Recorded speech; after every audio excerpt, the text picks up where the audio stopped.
Good day, class.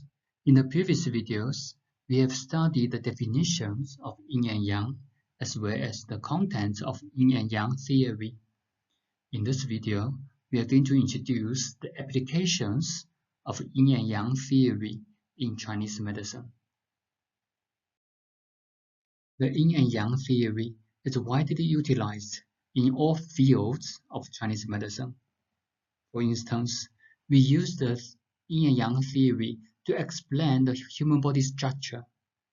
For instance, we define that the upper body is Yang, while the lower body is Yin. The back is Yang, the abdomen is Yin. The lateral side of the limbs, extremities, is Yang. The medial side of the extremities is Yin. And when we see from this point of view, in future, when we study the meridians, you will understand that why all the Yang meridians, they travels in the lateral side of the extremities, or Yin meridians, they travels in the medial side of the extremities, because the medial parts of the extremities are Yin. In terms of the organs, the internal organs, the Zhang organs are Yin. The Fu organs are considered as Yang. And when we further divide it into Yin and Yang, the skin is the Yang in Yang because the skin is the superficial parts of the body. The muscle is the Yin in Yang.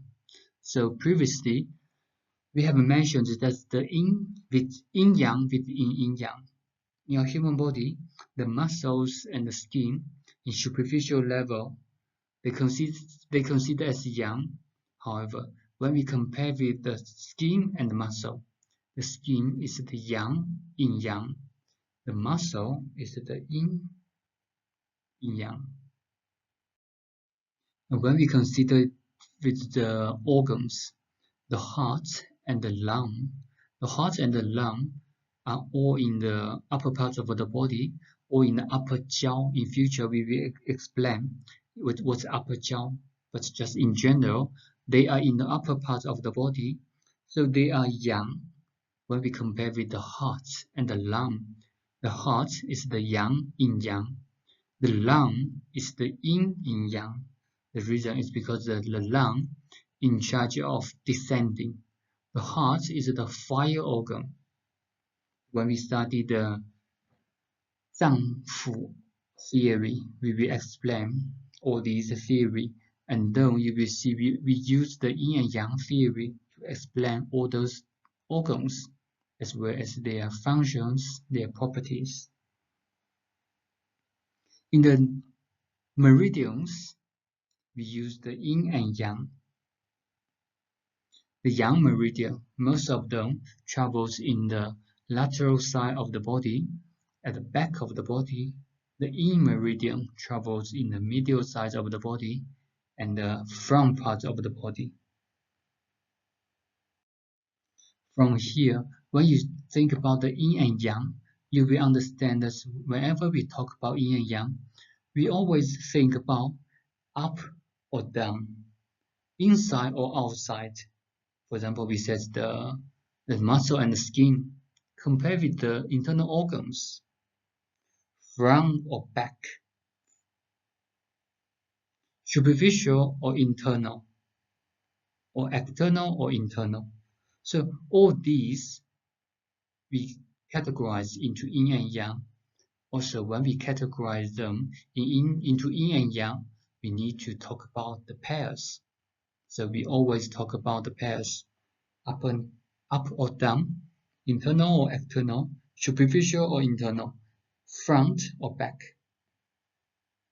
We also use the Yin and Yang theory to summarize the physiological functions.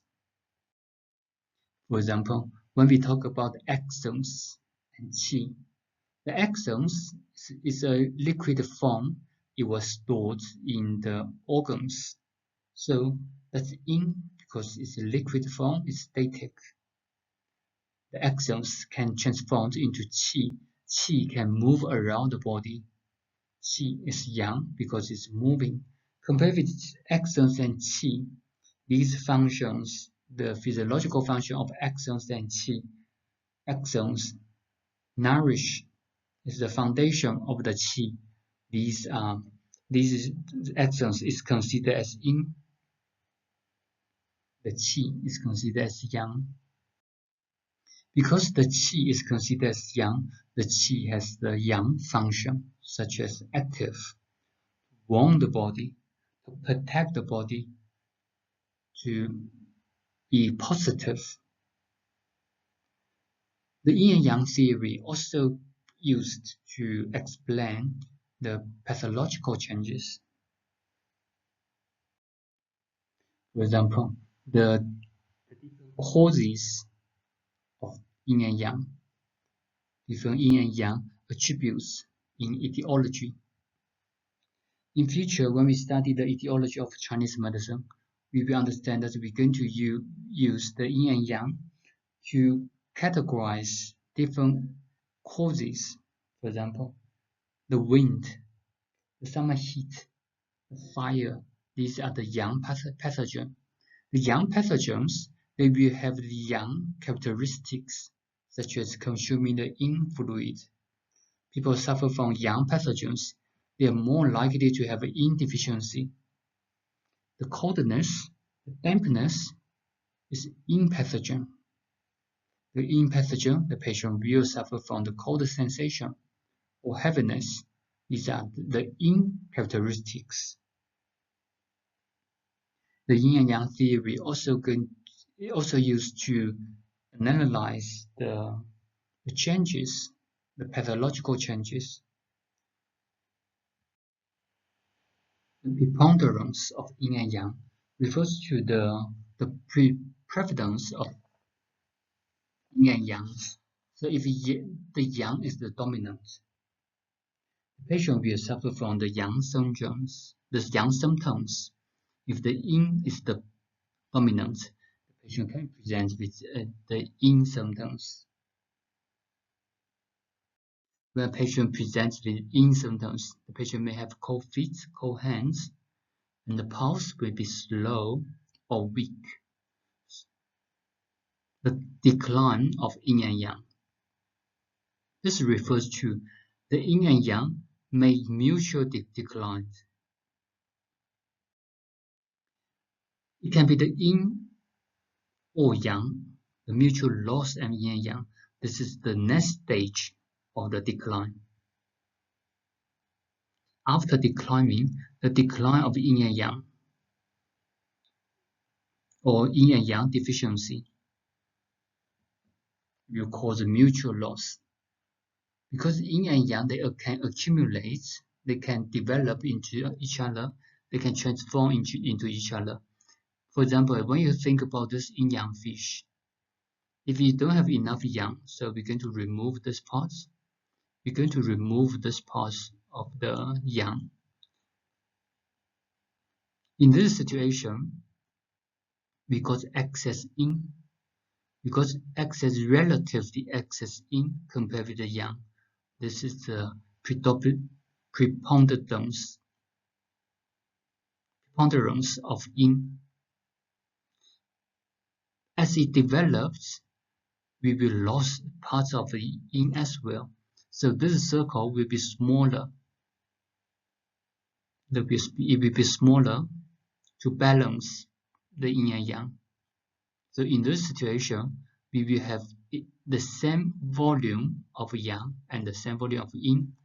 In this situation, the smaller circle of Yin and Yang still balance, but this is a weak condition. So that's the mutual loss of Yin and Yang. This will happen in a patient with a weak body constitution. This kind of patient always tired or fatigued. The Yin and Yang theory is also used in the diagnostics. For instance, we use the 4 diagnostic methods: observation, smelling and listening, inquiry, and palpation. We use these 4 diagnostic methods to gather the clinical information from the patient. And this information, we're going to identify them into yin and yang or yang. For example, when we see the patient, we see the facial complexion, we see the colors of the tongue, we're going to categorize into yin or yang. When we discuss with the patient, we talk to them, we hear the voice of the patient. If the patient has a loud voice, that's a yang. If the patient have a low voice, that's yin. A young patient is more likely to suffer from excess or heat syndrome. A yin patient is more likely to suffer from a cold syndrome or deficiency syndrome. When we feel the pulse, we can feel the force, the speed of the pulse. Different speed also can be categorized into yin or yang.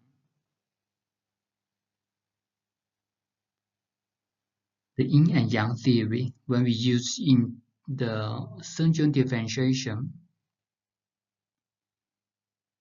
we also use this kinds of theory. For example, one of the differentiation methods we're going to study is the 8 principles. The 8 principles differentiation method, we have yin syndrome and yang syndrome, the excess syndrome, deficiency syndrome, superficial syndrome, internal syndrome, the heat syndrome, the cold syndrome. As you can see this, whenever I talk about yin and yang, I talk about pairs. We have 4 pairs: excess or deficiency, external or internal, heat or cold, yin and yang. So these 4 pairs are considered as the 8 principles. As you can see, that the yin and yang theory is widely used in all different fields of Chinese medicine, from the anatomy, from the body structure, the physical structure, from the physiological function, from the pathological changes, from diagnostics, syndrome differentiation, and the yin and yang theory also used to treat diseases and for preventions. As we mentioned previously, that the Chinese medicine is not only focused on treatment, of diseases, we also focus on prevention. We also focus on maintaining health, how to keep healthy, how to maintain health. So we need to learn from the nature. We need to adapt to the yin and yang to maintain health. For example, as it described in 黄帝内经, during the summer and winter, the daytime in summer is longer, the nighttime in summer is shorter. So in summer, we need to wake up earlier, we need to sleep later. On the contrary, in winter, we have longer daytime and we have longer nighttime and shorter daytime. So in winter, we need to wake up later and sleep earlier. So that's the one of the principles according to the yin and yang theory. And also from different seasons, the spring and summer are yang, the autumn and winter are yin. So in spring and summer, we need to tonify the yang. In autumn and winter, we need to tonify the yin, especially for someone that suffer from certain diseases, either yin or yang. So we can use the yin and yang to guide either the patient or healthy individuals how to maintain health. The yin and yang also can help us to determine the therapeutic principles. How we treat diseases, we need to balance the yin and yang. How to balance? If the patient suffers from yin deficiency, we need to tonify the yin to balance back. If a patient suffers from excess yang, we need to reduce the yang to balance. So the therapeutic principles are either tonify yin or clear yang. These principles are determined by the nature of the diseases, by the nature of the patient in terms of yin and yang. The yin and yang theory also used to analyze the property of herbs, different acupoints, different meridians. So because we're going to study the acupoints and meridians in future, we're not going to discuss a lot here. Some acupoints, they have the function to heat the body up, that's yang. Some meridians, they sit on the yin meridian or yang meridian. So all these meridians and acupoints have different properties, have different natures. Though you can use these points to balance the yin and yang according to the therapeutic principles. At the beginning of this topic of Yin and Yang theory, we asked the question, what's the relationship between axons and qi and yin and yang? When we study the axons and qi, we said the axons and qi is the origin of universe. Qi is the agent of everything. When we study the yin and yang, we also have a similar definition, similar statements, that everything is from the development and transformation of yin and yang. So what's the relationship between the axons qi?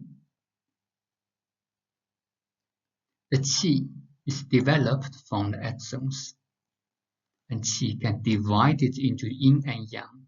So this is the relationship among axons, qi, and yin and yang. When we talk about yin, we actually refers to yin qi. When we talk about yang, we refer to yang qi.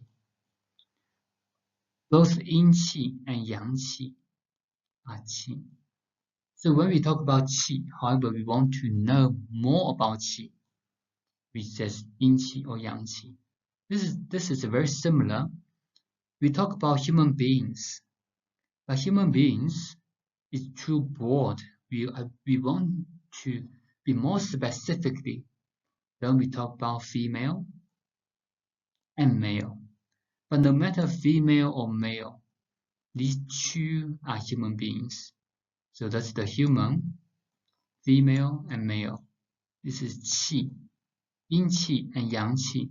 Because the female has some characteristics, male has the other characteristics. So when we talk about female, we may have some images or some characteristics of this group of people. When we talk about male, we also have some characteristics of this group of people. Similarly, when we talk about the qi is not specific enough. We need to talk about yin qi or yang qi.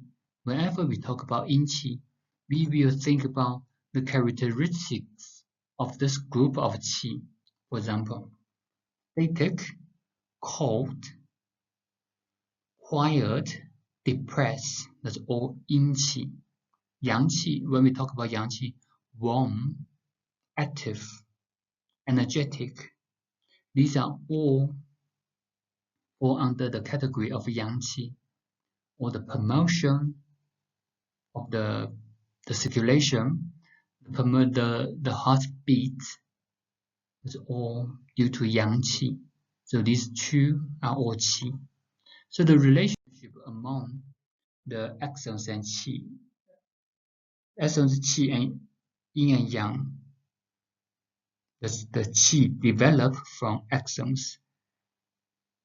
Qi can divide it into yin or yang. According to the theory, to the yin and yang theory, it is very important the balance between yin and yang. There are some pathological changes that we need to mention now, because in future we're going to use a lot. We're going to explain in future as well. But here we're going to give a brief introduction of yin and yang deficiency, exuberance of yin and yang, mutual impairment of yin and yang. The normal range of activities, the normal range of yin and yang. So we got to have a certain range. The yin and yang should be balanced within this range. How much yin you have, you need to have how much yang to balance them. So that's the balance. If you keep the balance, you will be healthy.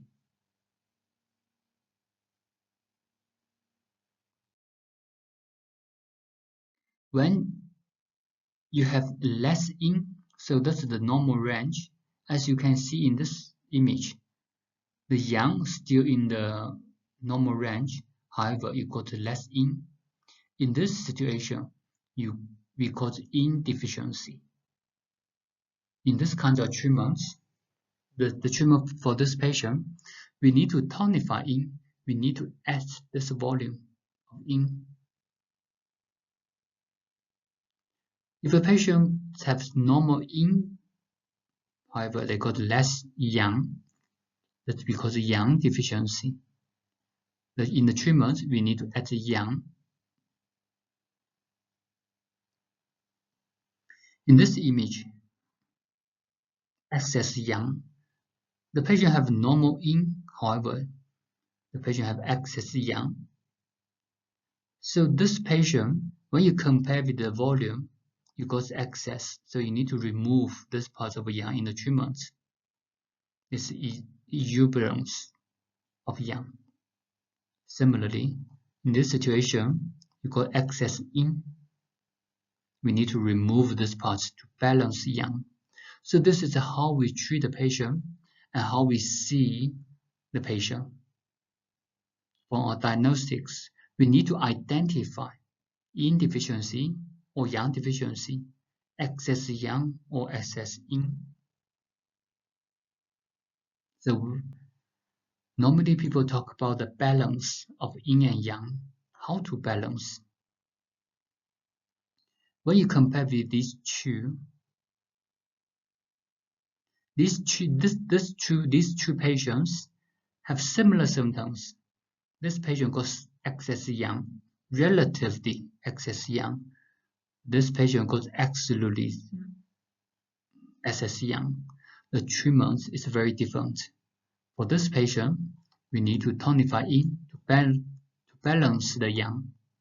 For this patient, we need to remove the yang. So that's a very different treatment principles and very different treatment methods. In this video, we have introduced the application of Yin and Yang theory in Chinese medicine. Until today, we have introduced all contents of the Yin and Yang theory. It is very important for you to practice by the theory by means of using the theory to analyze different phenomena around you. The more you practice, the better you will be. And the more you practice, the more familiar, the more flexible you will be using the theory. In the next video, we are going to introduce the 5 elements theory. Thank you for your attention.